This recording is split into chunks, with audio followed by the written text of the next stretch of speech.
Oi, gente, Roberto Rilo Bíscaro aqui. Nesta sessão do canal, utilizo meus conhecimentos de professor de literatura, já de várias décadas, para falar sobre temas que podem cair nos vestibulares, no Enem. O nível, então, é sempre de segundo grau de ensino médio, mas todo mundo é muito bem-vindo. Hoje vou falar sobre o Fernando Pessoa, que foi um dos criadores, um dos responsáveis pela primeira fase do modernismo português.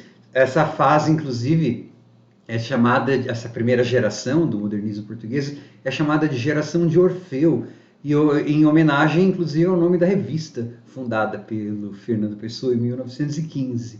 Né? O Fernando Pessoa passou muitos anos morando na África do Sul, então ele aprendeu inglês muito bem, estudou lá, ele era meio que um menino, aluno prodígio, e tanto é que o primeiro livro publicado dele foi em inglês.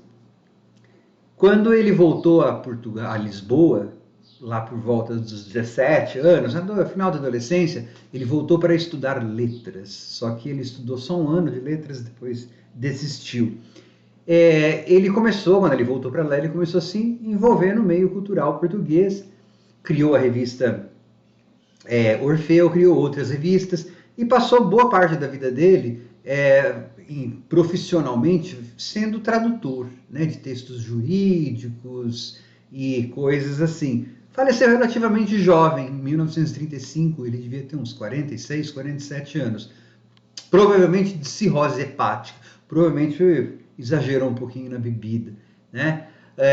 Mas ele é um poeta, assim, que é muito sui generis, muito querido no Brasil. Muita gente ama Fernando Pessoa. É um poeta muito complexo porque ele tem o Fernando Pessoa e ele criou heterônimos. É muito mais do que só um pseudônimo. Mas antes de continuar, eu gostaria de convidá-los a se inscreverem no canal Robertando, curtir os vídeos, compartilhá-los. Eu agradeço.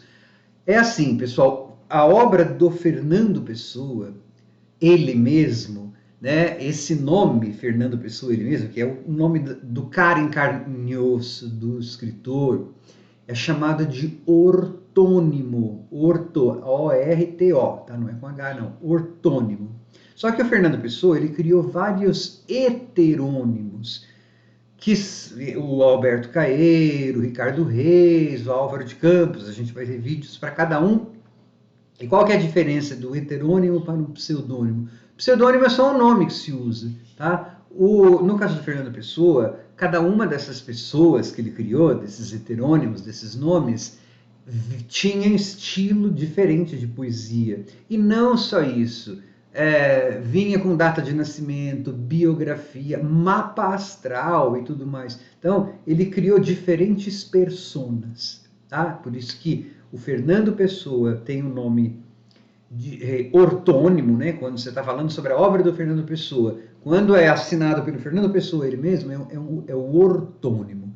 Quando é assinado por um outro, Alberto de Campos, e tem vários outros, né? Esses três que eu vou falar, Ricardo Reis, o Álvaro de Campos e o Alberto Caeiro são os mais famosos, mas tem outros. São assinados por eles, aí a gente chama de heterônimos, tá?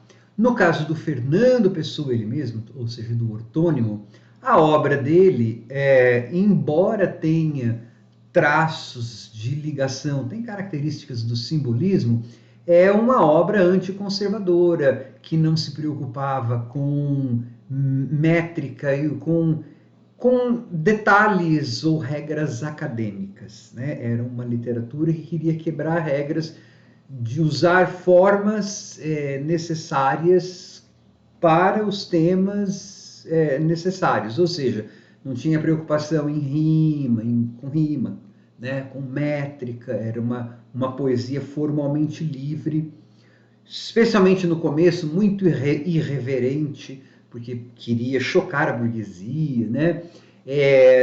Tem traços do cubismo e do futurismo, e o Fernando Pessoa, ele mesmo, né, o ortônimo, criou um movimento dentro do modernismo, que é o sensacionismo, de sensação, tá? Sensacionismo, que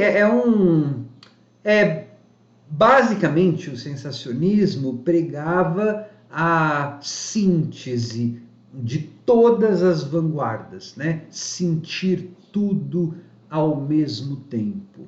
Tá? Essa é a ideia do sensacionismo. Tá? Fernando Pessoa, depois a gente volta com vídeos para cada um dos heterônimos mais importantes, que são 3, tá? Álvaro de Campos, Ricardo Reis, Alberto Caeiro. Tchau, pessoal.